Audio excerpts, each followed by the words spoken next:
حضرت انس بن مالک رضی اللہ تعالیٰ عنہ سے مروی روایت ہے، جو حضور کے خادم خاص تھے،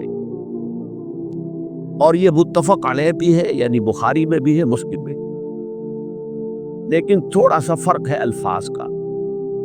تو جو مسلم شریف کی روایت ہے اس کے الفاظ کیا ہیں؟ للہ اشد فرحا بتوبۃ عبدہ حین یتوب الیہ، جان لو اللہ تعالیٰ کو زیادہ خوشی ہوتی ہے اپنے کسی گناہ گار بندے کی توبہ سے جبکہ وہ توبہ کرتا ہے۔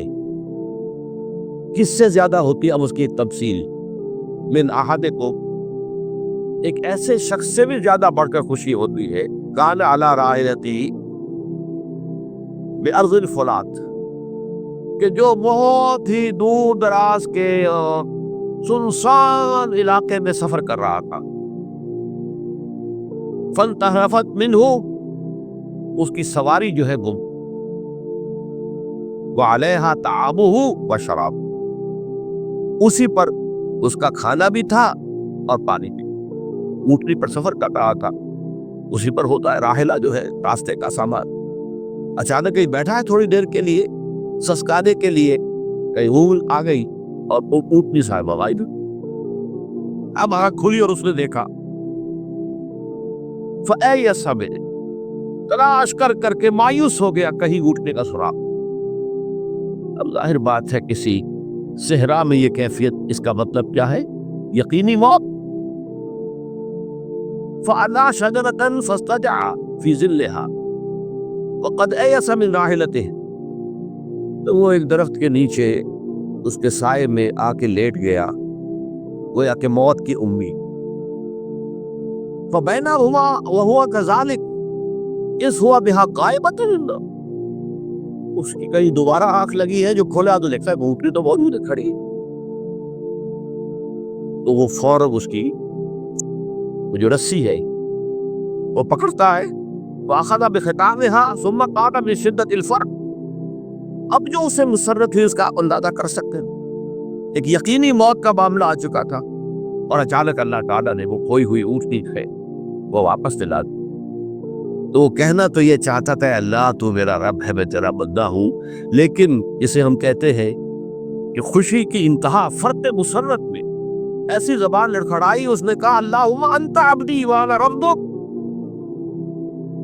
اے اللہ تو میرا بندہ ہے، میں تیرا رب ہوں۔ یہ کیا ہے؟ فرط مسرت، جسے آپ خوشی کی انتہا، کہ جس میں انسان جو ہے اتنی بڑی خطا کر بیٹھتا ہے، اللہ کو اپنے کسی گناہ گار بندے کی توبہ سے اس سے بھی زیادہ خوشی تھی۔ اب ظاہر بات ہے کہ یہ تماثیل کس لیے؟ بعض لطائف، بعض حقائق اتنے لطیف ہوتے ہیں کہ ان کو بیان نہیں کیا جا سکتا بتمام و کمال، تو مثالوں کا سہارا نہیں۔ اللہ کو کتنی خوشی ہوتی کیا سمجھے گے؟ لہذا یہ مثال کو سمجھ میں آ گئی نا، کہ ایک لپودف صحرا میں انسان کا فرق کر رہا تھا، ایک ہی ویکتی ہے، اسی پر اس کا پانی ہے، اسی پر اس کا کھانا ہے، کہیں ٹھہرا ہے تھوڑی دیر کے لیے، روح نہیں لائی، اور اس کے بعد تلاش کر کے شمال مغرب جنوب ہر طرح دیکھ لیا، اب تک کہیں اونٹنی کا سراغ نہیں، اب موت کے انتظار میں لیٹ، کہ اچانک دیکھتا ہے اونٹ، تو وہ اس شدت فرح میں یہ کہہ بیٹھتا ہے اللہم انت رب، انت عبدی وانا ربک، انا للہ و انا الیہ راجعون۔ اب دیکھیے ایک حدیث وہ آ رہی ہے، اور اس کو یوں سمجھیے، اللہ تعالیٰ نے جو انسان پیدا کیے ہیں ان کے مزاج مختلف، ان میں کچھ لوگ ہوتے ہیں جو قوی ہوتے ہیں ارادے کی، جو فیصلہ کر لیا ڈٹ، کچھ لوگوں میں وہ قوت ارادی اتنی مضبوط نہیں ہوتی، وہ ادھر ادھر سوچتے رہنے، کچھ لوگ جسمانی طور پر بہت توانا ہوتے، کچھ لوگ جسمانی طور پر پیدائشی طور پر کمزور۔ تو اگر کوئی قوت ارادی کمزور رکھنے والا شخص ہے، وہ بھی تو اللہ کی تخلیق ہے، اللہ کا بندہ ہے، خطاؤں کا ظہور ہوتا ہے، توبہ کرتا ہے، پھر کچھ عرصے کے بعد پھر خطا کا ظہور ہو جاتا، پھر توبہ کرتا، تو ہم تو یہ سمجھیں گے کہ ایک حد کے بعد پھر اس کی توبہ قبول نہیں ہونی چاہیے، لیکن حدیث سنی، وعن ابی ہریرہ رضی اللہ تعالی عنہ قال قال رسول اللہ صلی اللہ علیہ وسلم ان عبدا اذنب ذنبا، یقیناً ایک بندہ جو ہے وہ ایک گناہ کرتا ہے، فقال، پھر وہ کہتا ہے رب اے میرے پروردگار، اذنبت فاغفر، مجھ سے گناہ ہو گیا ہے مجھے معاف کر۔ فقال ربہ، تو پروردگار یہ کہتا ہے علم عبدی ان لہ ربا یغفر الذنب ویعاقب بہ، میرا یہ بندہ یہ جانتا ہے کہ اس کا ایک رب ہے جو گناہ معاف بھی کر سکتا ہے اور سزا دے بھی سکتا ہے۔ کیا بانی گناہ اس نے کیا ہے لیکن جانتا ہے اللہ تو وہ معاف بھی فرما سکتا ہے، تبھی تو وہ اللہ سے معافی کی درخواست کرتا ہے۔ اس کے اس جاننے کی بنیاد پر، اس کے اس علم کی بنیاد پر، اس کے اس ایمان کی بنیاد پر فرمایا غفرت لعبدی، میں نے اپنے بندے کو معاف کیا۔ ثم بکسا ماشاء اللہ، پھر وقت گزرا جنہ کہ اللہ نے چاہا، ثم اذنب ذنبا، پھر اس سے گناہ ہو گئے، فقال رب اذنبت ذنبا فاغفر، پھر کہتا ہے پروردگار مجھ سے گناہ ہو گیا پھر مجھے معاف فرما دے۔ فقال ربہ، اللہ فرماتا ہے علم عبدی ان لہ ربا یغفر الذنب ویعاقب بہ، میرا بندہ ہے نا جو جانتا ہے کہ اس کا ایک رب ہے، ایمان باللہ اس کے اندر ہے، تبھی تو پکار رہا ہے، اور یہ بھی جانتا ہے کہ وہ گناہ معاف بھی کر سکتا ہے اور چاہے تو پکڑ بھی سکتا ہے، سزا بھی دے سکتا ہے۔ تو فرمایا، اللہ تعالیٰ فرماتے ہیں میں نے عرض کی، میں نے فرمایا میں نے معاف کر۔ ثم بکس ما شاء اللہ،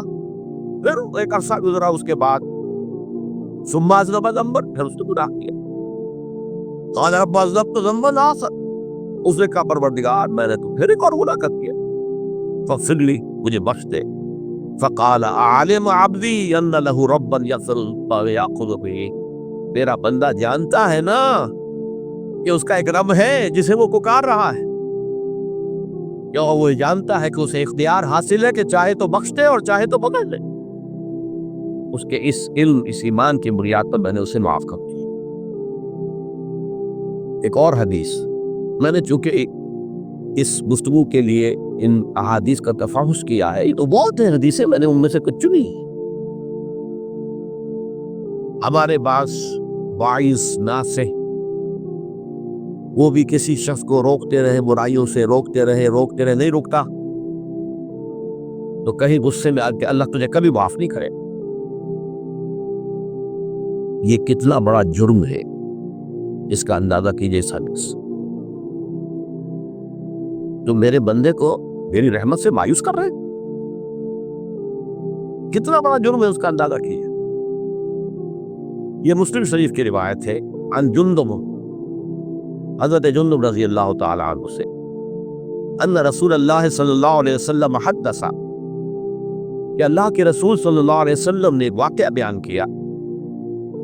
ان رجلا قال، کہ شخص نے یہ کہا، واللہ لا یغفر اللہ لفلان، خدا کی قسم اللہ تعالیٰ فلاں شخص کو کبھی معاف نہیں کرے، وان اللہ تعالی قال، اس پر اللہ تعالیٰ نے یہ فرمایا، من ذا الذی یتعالی علیہ، یہ کون ہے جو میرے اوپر حکومت کرنے والا آ گیا، جو میری طرف سے حکم لگا رہا کہ میں کبھی معاف نہیں کروں گا۔ من ذا الذی، کون ہے وہ شخص، الذی یتعالی علیہ انی لا اغفر لفلان، کہ میں فلاں شخص کو کبھی معاف نہیں کروں گا، قد غفرت لفلان، اس کو تو میں نے معاف کر دیا، وَأَحْبَطْتُ عَمَلَهُ، اس شخص کے تمام اعمال میں نے ضائع کر دیے کہ تم نے میرے بندے کو مایوس کیا۔ یہ ہے جرم کا۔ تو توبہ کی دعوت دیتے رہو، توبہ کے لیے لوگوں کو آمادہ کرتے رہو، توبہ جو ہے اس کے لیے ترغیب دیتے رہو۔ اللہ تعالیٰ معاف فرمانے والا